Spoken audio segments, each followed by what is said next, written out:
नमस्कार दोस्तों, story by Swati में आप सभी का स्वागत है। आपको इसी तरह की रोज़-रोज़ नई-नई कहानियाँ सुननी हो, तो मेरे चैनल को अभी तुरंत सब्सक्राइब ज़रूर कर दीजिएगा। हमारी आज की कहानी का विषय है 3 बेटों वाली अभागन माँ की दर्दनाक कहानी। तो शुरू करते हैं।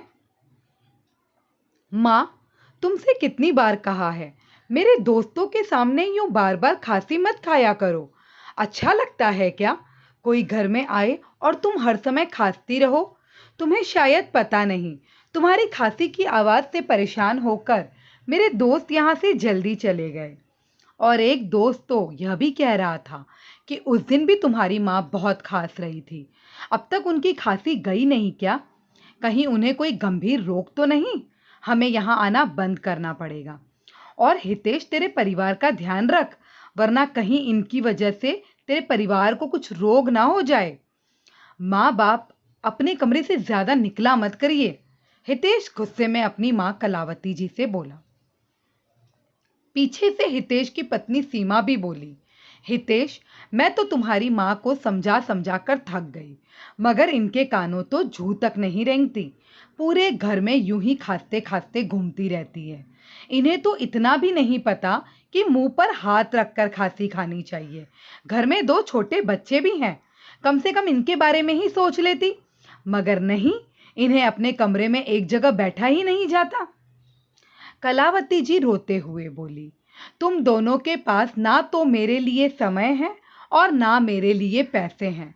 घर के इलाज कर करके थक गई हूँ, मगर खांसी में कोई फर्क नहीं पड़ा। फिर भी तुम लोग मुझे अस्पताल लेकर नहीं जाते, उल्टा कहते हो कि खांसी मत खाओ। भला खांसी कोई जानबूझकर खाता है क्या? कितनी बार कहा मुझे डॉक्टर को दिखा आओ, मगर तुम दोनों को अब इस बुढ़िया की फिक्र कहाँ है? सीमा हाथ जोड़कर बोली, माँ, आप अपने कमरे से बाहर मत निकला कीजिए, बस इतनी मेहरबानी कीजिए। हाँ, नहीं है हमारे पास आपके लिए पैसे। मेरे भी 2 छोटे बच्चे हैं, उनकी जिम्मेदारी पूरी करें या आपके पीछे पैसे लुटाए? और आपके दोनों बड़े बेटे बहू, उन्होंने तो आपको यहाँ भेज दिया हमारी छाती पर मूंग दलने। अब हम कहाँ भेजें आपको, जिससे हमारी बला टले? आपको तो बस बैठे बैठे मुफ्त की रोटी तोड़नी आती है, काम की न काज की, दुश्मन अनाज की। यह सब सुनकर कलावती जी की आंखों से झरझर आंसू बह निकले। बड़ी उम्मीद लेकर छोटे बेटे के साथ रहने आई थी कलावती जी। कलावती जी के 3 बेटे थे, सौरभ, विवेक और हितेश। तीनों बेटे छोटे ही थे जब कलावती जी के पति दीनदयाल जी एक रोड एक्सीडेंट में भगवान को प्यारे हो गए थे।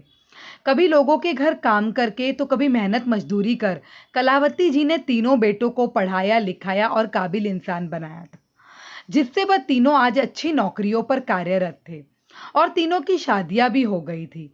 मगर जैसे ही बड़े बेटे सौरभ की शादी उर्मिला से हुई, उर्मिला ने आते ही कलावती जी पर अपना शासन चलाना शुरू कर दिया। हर बात पर वह कलावती जी को झिड़क देती। एक दिन उर्मिला बोली, माँ जी, मेरे मायके में तो नौकर भी आपसे अच्छा खाना बनाते हैं। उस पर कलावती जी बोली, बेटा, अगर तुम्हें मेरे हाथ का खाना पसंद नहीं तो तुम यहाँ भी तो नौकर रख सकती हो। उस पर उर्मिला गुस्से से बोली, नौकर ही रखना था तो फिर आपकी क्या जरूरत है इस घर में? उर्मिला के यह शब्द सौरभ भी सुन रहा था, मगर वह भी उर्मिला का ही साथ देता था। कलावती जी अपमान के घोट पीकर रह गई। फिर भी मन में एक आस थी, शायद मंझला बेटा विवेक और उसकी पत्नी कामना कलावती जी का ख्याल रखेंगे। मगर वे दोनों पति पत्नी तो बस अपनी ही दुनिया में मशगूल रहते। किसी को कलावती जी की कोई फिक्र नहीं थी। दोनों नौकरी पर जाते थे, वहीं से दोनों कभी बाहर घूमने जाते तो कभी बाहर खाना खाने। यहाँ घर में कलावती जी ने क्या खाया क्या नहीं, किसी को कोई फिक्र नहीं थी।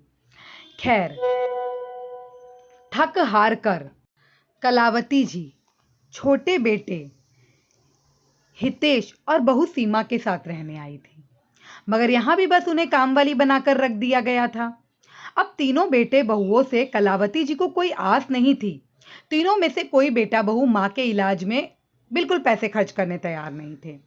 यह अभागन माँ करती भी तो क्या करती? जो बेटा बहू उन्हें 2 वक्त की रोटी देने तैयार नहीं थे, वह उनका इलाज क्या खाक करवाते? उतने में पड़ोस में रहने वाली कमला ने आकर बताया कि विदेश से एक डॉक्टर संपत्ति यहाँ गांव आए हुए हैं। वे लोग समाज सेवक हैं, इसीलिए सभी लोगों का मुफ्त में इलाज कर रहे हैं और उन्हें एक ऐसी वृद्ध महिला की तलाश है जो उनके साथ विदेश जाकर उनके घर और उनके बच्चे संभाल सके। कलावती जी भी उन डॉक्टर दंपत्ति के पास पहुंची, जहां लेडी डॉक्टर नेहा ने उन्हें खांसी की दवाइयां दी और उनसे बहुत बातें भी की। 2-4 दिन में कलावती जी को उनकी दवाइयों से आराम हो गया और कलावती जी को डॉक्टर नेहा का व्यवहार बहुत पसंद आया और करीबन 1 महीने बाद कलावती जी ने उनके साथ विदेश चलने के लिए हामी भर दी। पासपोर्ट की प्रक्रिया खत्म होते ही कलावती जी उन डॉक्टर दंपत्ति के साथ विदेश रहने आ गई। कलावती जी उनके बच्चे और घर संभालती, जिसके बदले में उन डॉक्टर दंपत्ति ने कलावती जी को खूब मान सम्मान दिया और हर महीने उन्हें अच्छे खासे पैसे भी दिए। कलावती जी आज आत्मसम्मान की रोटी खा रही थी, जो उस रोटी से कई गुना बेहतर थी जो बेटे बहू उन्हें ताने उल्हाने देकर देते थे, और सम्मान की तो बेटे बहुओं से कभी अपेक्षा भी नहीं थी। एक बार जब बेटे बहुओं ने न्यूज़पेपर में उन डॉक्टर दंपत्ति के साथ कलावती जी की फोटो देखी, जिसमें लिखा था, हमने हमारी माँ को बचपन में ही खो दिया, मगर कलावती जी से मिलकर जाना कि माँ का प्यार क्या होता है, तीनों बेटे बहुओं की आंखें शर्म से झुक गई थी, क्योंकि जिनके पास अपनी खुद की माँ थी, उन्होंने कभी माँ की अहमियत नहीं समझी और परायों ने कलावती जी को अपनी माँ से बढ़कर प्यार दिया था। तीनों बेटों बहुओं ने जब कलावती जी से फोन पर बात करनी चाहिए, तो कलावती जी ने किसी से फोन पर बात नहीं की, क्योंकि उनके अपनों द्वारा दिए अपमान के घाव उनके दिल में अभी भी हरे थे। वे फिर से ऐसे बेटे बहुओं के पास वापस नहीं जाना चाहती थी, वे तो बस सम्मान से जीना चाहती थी। दोस्तों, आपको यह कहानी कैसी लगी? कृपया कमेंट में ज़रूर बताएं तथा ऐसी ही अन्य कहानियां सुनने के लिए मेरे चैनल को सब्सक्राइब